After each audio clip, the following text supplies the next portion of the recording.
everyone, and welcome back to 80 Passione.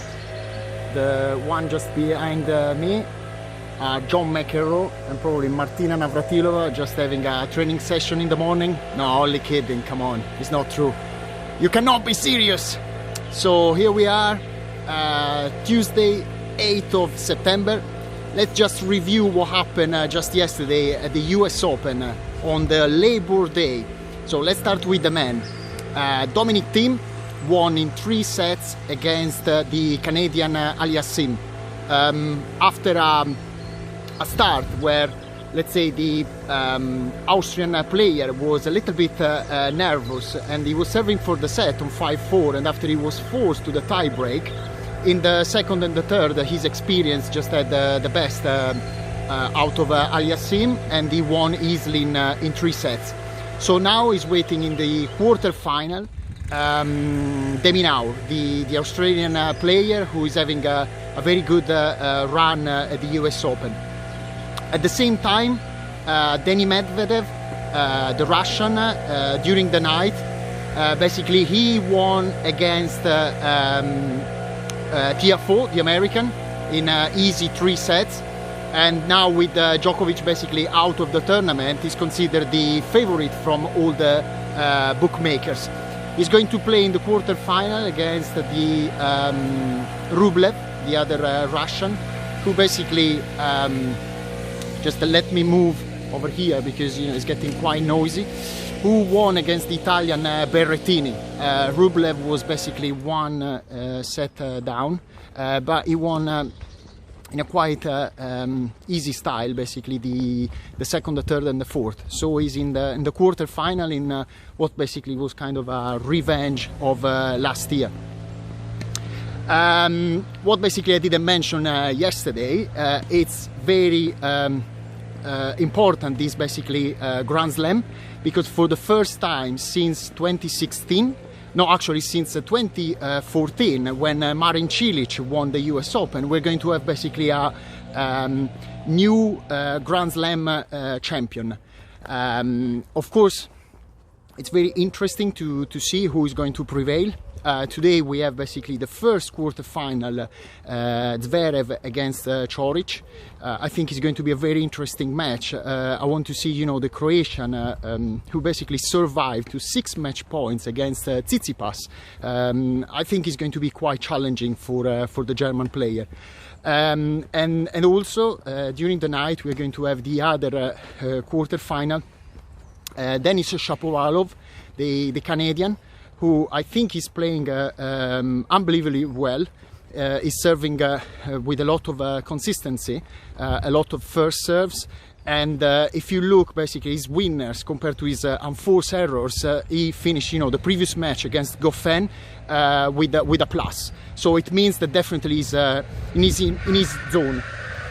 And he's going to play against Carreno Busta, who passed through after the episodes with Djokovic in the previous match, but all of you already know what happened. For sure it's going to be very interesting because at the moment Zverev is 23, Shapovalov and de Minaur both 21, Medvedev 23 and Dominic Thiem 27. So we're going to have basically a new winner who is going to be under 30 years old.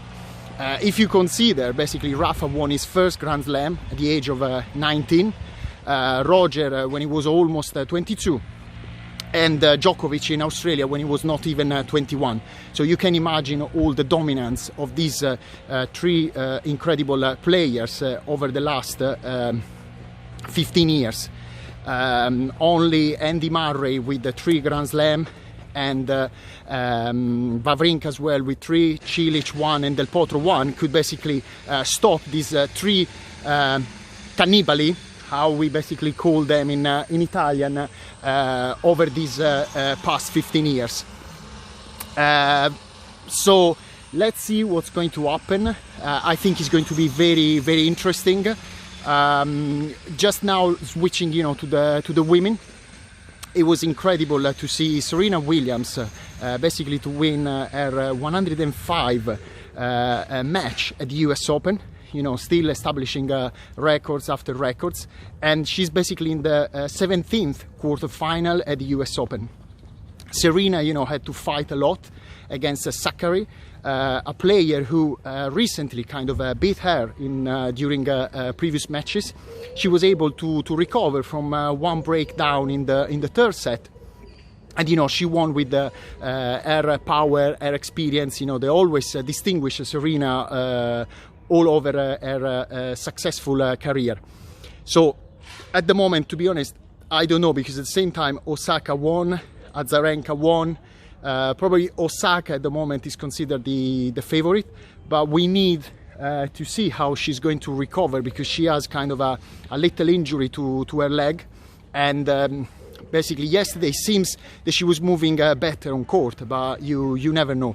The atmosphere, you know, the temperature at US Open can change very quickly, you know, from super hot during the day, quite humid and windy at night. So let's see what's going to happen.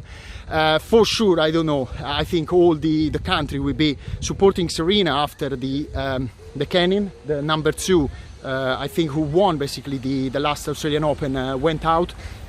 I think everyone in America wants basically Serena to reach Margaret Court, the Australian tennis player who basically is holding the record of 24 majors. Serena is only one behind with 23.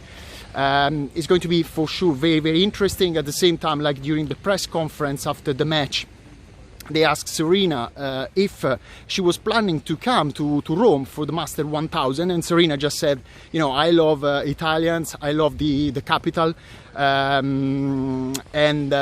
right now I don't know. I need to see how my body is going to respond. At the same time, things are not very clear with regards to the organization. In fact, technically, you know, the Master 1000 should start basically on Monday, 14th of September. Seems, you know, without spectators, but still the situation is a little bit unclear.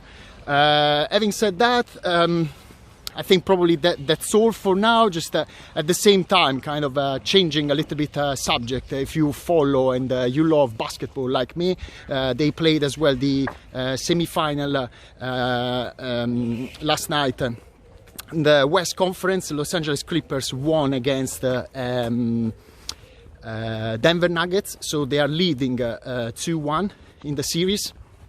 And Boston Celtics won against the Toronto Raptors, so they are leading East in the other semi-final 3-2. For sure, it's getting very interesting, because at the same time, Lakers are 1-0 against Houston, and the Milwaukee Bucks managed to recover an incredible match against Miami, who had basically a match point, and they managed to win, you know, without Giannis Antetokounmpo, who unfortunately got injured, and who knows if he's going to be able to recover tonight. I think that's all for now. So if you like this video, and leave your like, mi piace, leave your comments at the same time. Just if you want to make a prediction, who do you think is going to win at the US Open? Since I am Italian, I'm very superstitious. I have my favorite, but I'm not going to tell you. No way, no way, no way, no way, no way. If you haven't subscribed to the channel, what are you waiting for?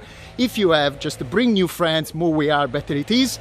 And now that I can see that we're almost reaching we passed the 9 minutes. I'm fine, you know, according to the marketing strategy on YouTube. That's all for now.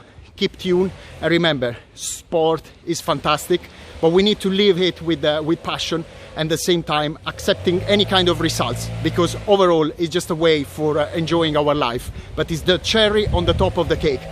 Ciao, that's all for now.